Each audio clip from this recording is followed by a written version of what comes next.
اس کے بعد کیا ہوا؟ جھنڈا زمین پہ گر گیا، ہر طرف پریشانی کا عالم تھا، میدان میں کوہرام مچا ہوا تھا، مجاہدین قلت اور رومیوں کی کثرت کی بنا پر بظاہر اب کوئی بچاؤ کی صورت بھی نظر نہیں آ رہی تھی کہ اپنے آپ کو بچائیں تو کس طرح بچائیں۔ 2 لاکھ کے مقابلے میں 3000 کیا چیز ہے؟ قریب تھا کہ اسلامی لشکر کا یہ جھنڈا کافر لوگ رومی اپنے ہاتھ میں لے لیتے۔ اسی دوران اللہ کے ایک نیک بندے ثابت بن اقرم، قاف کے ساتھ 2 نقطے والی قاف کے ساتھ، ایک ہوتا اکرم ایک ہوتا اقرم، رضی اللہ تعالیٰ نے بڑی چابک دستی سے جھنڈا اپنے قابو میں لے لیا، اور انہوں نے ادھر ادھر دیکھنے کے بعد خالد بن ولید کو جانتے ہوں گے کہ یہ کتنا بڑا کمانڈر ہے اور کتنا ذہین ہے، تو انہوں نے ان سے کہا مخاطب کر کے، عذرا کرم یہ جھنڈا اپنے ہاتھ میں لے لیجئے، اس مشکل ترین وقت میں مجاہدین کی قلت قیادت کا فریضہ آپ انجام دیجئے، آپ ہی دے سکتے ہیں۔ سیدنا خالد نے ادب و احترام اور تواضع انکساری کے ساتھ کہا جھنڈا اپنے پاس رکھیے، آپ مجھ سے افضل ہیں، بہتر ہیں، آپ تو غزوہ بدر میں شریک ہوئے تھے، بدریوں کا ایک مقام ہے، اللہ نے آسمان سے دیکھا ہے ان کی طرف، تو اپنے پاس رکھیے، اور یہ حق قیادت کا یہ آپ کا حق ہے، میں نہیں، میں ایک سپاہی کی حیثیت سے لڑنا چاہتا ہوں۔ تو انہوں نے قسم کھا کے کہا، ثابت بن اکرم نے، کہ اللہ کی قسم، رب ذوالجلال کی قسم، میں نے یہ جھنڈا آپ کے ہاتھ میں تھمانے کے لیے زمین سے اٹھایا ہے، آپ اس کو پکڑیے۔ اور پھر مجاہدین سے، سارے مجاہدین سے کہا کہ آپ لوگ بتائیے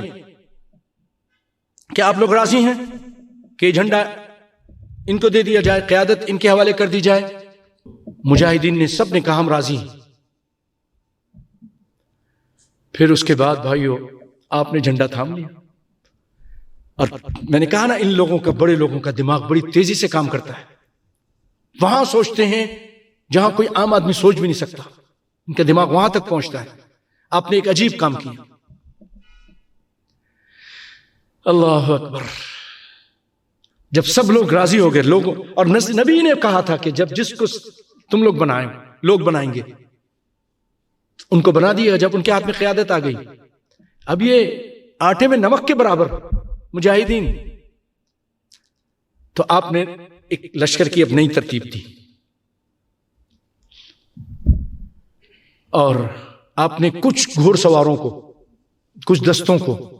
ممکن ہے 40 50 100، ان لوگوں کو لشکر کے پیچھے کھڑا کر دیا، کہا دور چلے جاؤ، اور جب دوسرا دن ہوگا تم لوگ نے کیا کرنا ہے، بس گھوڑے دوڑانے ہیں،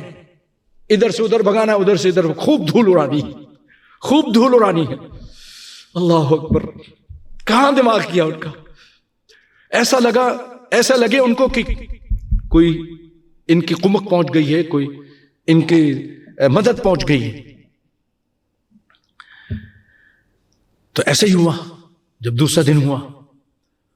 صحابہ کرام جن کو سکھایا گیا تم ایسا کرو، وہ ایسے ہی کرنے لگے، دور کہیں جا کے ادھر سے خوب دھول اڑا رہے، اب وہ ایسا لگ رہا کہ کوئی لشکر آ رہا ہے، فوجی آ رہے ہیں، یہ دیکھ کر تو یہ رومی گھبرا گئے، ڈر گئے، اور اس کی وجہ سے ان کے حوصلے پست ہو گئے۔ یہ تدبیر تھی، اللہ اکبر، قربان چلے جائیں یہ صحابہ کرام، خالد بن ولید۔ اور پھر اس کے بعد آپ نے بڑی احتیاط کے ساتھ